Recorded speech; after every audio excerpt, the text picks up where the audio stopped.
Abdeslam Saad Jaldi, vous êtes enseignant, spécialiste du droit numérique et des nouvelles technologies à l'UM6P. Bienvenue dans la matinale de Média TV. Avec vous, on va parler de l'intelligence artificielle qui pourrait bien s'incruster, j'ai envie de dire, ou en tout cas venir bouleverser la campagne des législatives qui va débuter bientôt au Maroc. Rappelons que le scrutin législatif aura lieu le 23 septembre. Alors, qu'est-ce qui peut nous faire dire ce matin que l'IA va venir comme ça essayer de brouiller les cartes? D'abord, bonjour monsieur, merci pour votre invitation. Pour la simple raison que l'IA qui constitue aujourd'hui le pilier de la 4e révolution industrielle est devenue à la fois une réalité économique et un enjeu juridique. Une réalité économique dans la mesure où cette technologie a le potentiel de rendre l'économie marocaine plus productive et plus efficace. Mais aussi un enjeu juridique dans la mesure où, mal contrôlée ou utilisée pour des fins néfastes, cette technologie peut avoir des effets préoccupants. Des effets préoccupants, notamment lorsqu'on prend en considération la capacité d'apprentissage automatique de la machine. Le machine learning qui constitue avec le deep learning, c'est-à-dire l'apprentissage profond, les deux principaux piliers de l'IA moderne.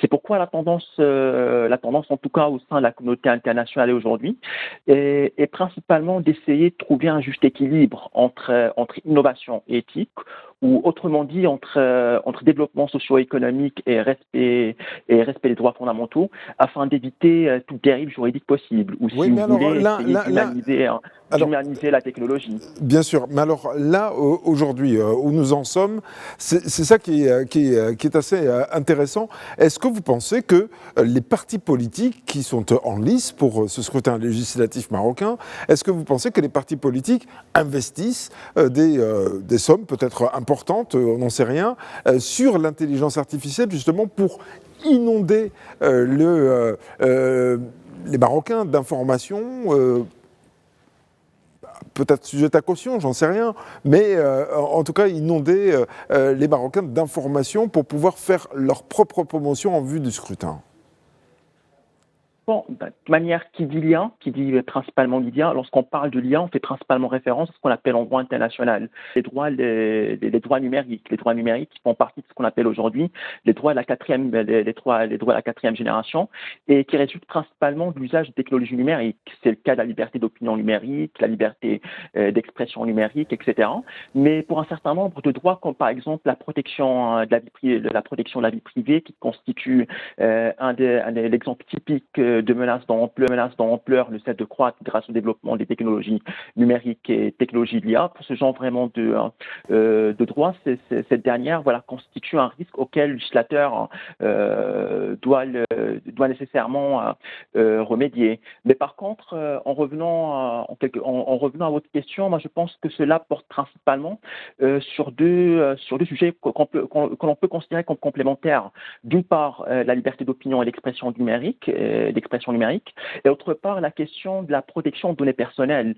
La liberté d'opinion et l'expression numérique, elle est importante. Pourquoi ? Parce qu'aujourd'hui, on constate un recours de plus en plus fréquent aux technologies de l'IA dans la perspective de contrôler les contenus qui sont diffusés par les utilisateurs. Effectivement, derrière, l'objectif, c'est nécessairement essayer d'identifier les contenus qui ne respectent pas les conditions de publication des plateformes. Mais d'autre part, cette mesure peut porter atteinte au principe sacro-saint du net neutrality, un principe qu'on trouve consacré aussi bien dans la Déclaration universelle des droits de l'homme qu'en les tests régionaux de protection des droits de l'homme, comme la Charte africaine des droits de l'homme et des peuples, ou encore la Déclaration africaine sur les droits d'Internet. Principalement le droit d'utilisateur d'Internet d'accéder au contenu de leur choix, aux applications et services de leur choix, d'utiliser les appareils de leur choix, et aussi de bénéficier, on va dire, d'une concurrence loyale, d'une concurrence loyale auprès des services providers, c'est-à-dire les fournisseurs d'accès à Internet. En ce qui concerne la protection de données personnelles, là encore, c'est les données personnelles qui constituent aujourd'hui le carburant, voire le pétrole noir de l'économie de l'économie numérique. Comme vous savez très bien, le développement des technologies de l'IA requiert une quantité importante de données avant qu'ils ne soient déployés avant que ces données soient déployées en production. Ces données peuvent être utilisées soit d'une manière brute, soit d'une manière filtrée, mais c'est-à-dire une manière clean. Mais ce qu'on constate en ce qui concerne les données qui sont utilisées par les technologies de l'IA, c'est que ces dernières sont souvent peu inclusives, voire discriminantes. C'est pourquoi il est important, doter le Maroc d'un cadre juridique qui permet de prendre en considération les questions éthiques afin d'éviter toute dérive juridique possible. Et c'est Oui. ce que d'ailleurs.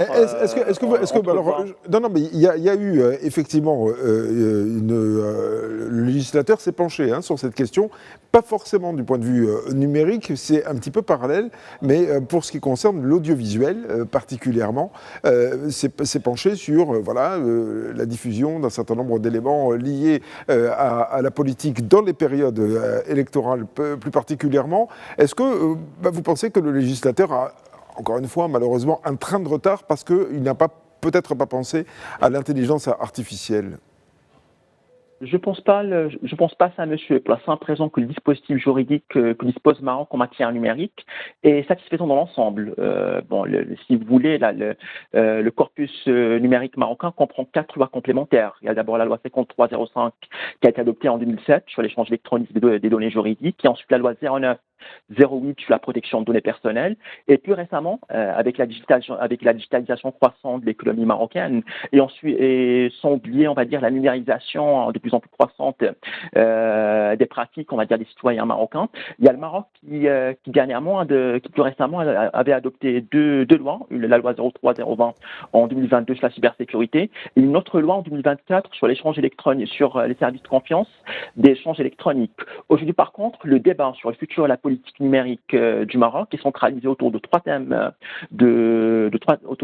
fondamentaux. D'une part, le besoin de réviser la loi 09-08 sur la protection de données personnelles, une loi qui devient de plus en plus obsolète du fait de la mondialisation croissante des données, et aussi l'émergence, ce que j'avais parlé tout à l'heure, des droits numériques. Il ne faut non plus pas oublier que la loi 09-08 a été adoptée à une époque où le Maroc était un espace propice d'offshoring des services, sachant que la norme à cette époque-ci, c'était notamment la directive 96-45 de l'Union européenne, qui a été adoptée en 1995. Or, aujourd'hui, la principale loi qui régit le domaine numérique en Union européenne, c'est le règlement européen de protection des données personnelles. Ça, c'est le premier point. D'autre part, il y a le besoin de codifier une loi qui régule l'utilisation des technologies de l'IA. Là encore, l'objectif de la loi sera à juste titre d'établir un juste équilibre entre innovation et éthique afin d'éviter toute dérive juridique possible. Aussi, généraliser l'utilisation de la blockchain, un sujet qui est dans une certaine mesure encore marginalisé dans le débat public marocain, ce qui n'est pas rédhibitoire lorsqu'on sait que l'importance que revêt la blockchain, aussi bien en ce qui concerne la gestion des données qu'en ce qui concerne le recours au smart contract, et aussi la distinction entre legal currency, c'est-à-dire les monnaies virtuelles, et les monnaies légales, et aussi réduire la disparité numérique, les disparités numériques entre le Maroc urbain et le Maroc rural. Il y a effectivement des stratégies qui ont été développées en vue de converger vers cette finalité. On peut, à titre d'exemple, citer le nouveau modèle de développement et la stratégie Maroc numérique 2025-2030. Oui. Est-ce que vous pensez aussi que le fait que l'intelligence artificielle puisse venir comme ça, s'insérer dans une campagne électorale, une campagne législative, est-ce que c'est aussi la porte ouverte à de l'ingérence? Parce qu'on sait que le Maroc n'a pas forcément que des amis. Il y a eu d'ailleurs des cyberattaques qui ont été assez retentissantes. Est-ce que c'est un risque? Oui, ça reste toujours un risque, mais là encore, on revient au point de départ, le besoin de réguler l'usage de technologies de l'IA afin d'éviter toute dérive juridique possible par rapport à ce point-là. Moi, ce que je pense ici, c'est principalement tout d'abord le besoin de consacrer ce qu'on appelle le droit à recours effectif, un droit qui a été consacré par l'article 8 de la Déclaration universelle des droits de l'homme, qui permet à n'importe quel, à tout citoyen d'introduire un recours s'il estime qu'il a été victime d'un préjudice ou d'un dommage qui lui a été causé par une technologie de l'IA. C'est un recours d'ailleurs qui peut être introduit sous 3 conditions. D'une part, justifier d'une urgence. Ensuite, montrer qu'une liberté fondamentale, qu'une liberté individuelle ou un droit fondamental sont en jeu. Et troisièmement, justifier justifier que la violation de ce droit fondamental, de cette liberté, est grave et manifestement illégale. Il y a aussi le besoin de définir un régime de responsabilité juridique propre à l'IA, la responsabilité juridique relative à l'utilisation de technologies de l'IA qui constitue en quelque sorte le parent pauvre du droit à l'intelligence artificielle, comme on constate aujourd'hui avec l'EU Artificial Intelligence Act, dans la mesure où ce dernier est davantage centré sur la gestion des risques que sur la question de la responsabilité. Il ne faut non plus pas oublier ici que l'IA est jusqu'à présent considérée comme une chose immatérielle, qui est dépourvue d'une personnalité juridique, d'une capacité juridique, d'un patrimoine. Par conséquent, on peut pas imputer à cette technologie le poids de la responsabilité qu'elle aurait causée. Cependant, son autonomie croissante, du fait de la capacité d'apprentissage, le co-learning, entretient beaucoup d'ambiguïté sur l'autonomie croissante de cette technologie. Alors par conséquent, qu'est-ce qu'il faut entrevoir? Il y a des propositions qui ont été mises en évidence. Par exemple, la possibilité d'octroyer à la technologie de l'IA une personnalité électronique, en suivant l'exemple des sociétés anonymes durant la première révolution industrielle. Le cas de l'Union européenne avec l'Agence européenne des brevets, qui avait refusé d'enregistrer le brevet dont l'inventeur désigné était une technologie IA. Pourquoi? Parce que dans l'argumentaire de l'Union, dans le droit européen, seule une personne physique peut être titulaire de droit. Ce n'est pas le cas de l'IA qui est considéré comme un robot, ou bien le cas c'est donc l'impunité. C'est la porte ouverte à l'impunité si l'intelligence artificielle est utilisée de la manière qui ne serait pas la bonne en plus.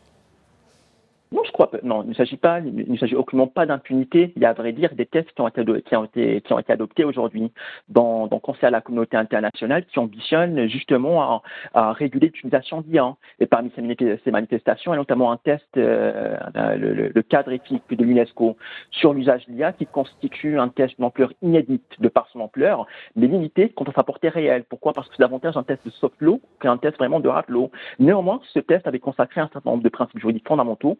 Par exemple, le principe de la proportionnalité qui impose au juge un devoir de vérifier que toute atteinte, que tout dommage causé par une technologie n'est pas disproportionné. Le principe de la précaution qui permet de réorienter le poids de la responsabilité vers le créateur de l'algorithme, ou encore le principe de la transparence qui repose sur la loyauté des algorithmes envers leurs utilisateurs. Ce que vous nous dites ce matin, c'est les partis politiques n'ont qu'à bien se tenir. Effectivement, les partis politiques ont plutôt vraiment tendance à bien maîtriser le rouage d'utilisation des technologies de l'IA afin d'éviter toute dérive juridique possible, notamment lorsqu'on sait vraiment que si on prend par exemple à titre d'exemple le cas de la discrimination. À vrai dire, le recours ici aux technologies de l'IA est notamment justifié par le caractère neutre de cette technologie. Cependant, il ne faut pas oublier que l'être humain conçoit cette technologie avec ses propres biais. Dès le départ, cette technologie hérite d'un biais de la part de son créateur. C'est pourquoi il est important de faire attention quant à la manière comment on utilise cette technologie, d'autant qu'il n'existe pas encore un test juridique entre parenthèses de hard law qui régule ou qui réglemente l'usage des technologies de l'IA. Merci beaucoup, en tout cas, Abdeslam Saad Geldi. Vous êtes, je le rappelle, spécialiste du droit numérique et des nouvelles technologies à l'UM6P. Merci de nous avoir apporté cet éclairage ce matin dans la matinale de Média TV.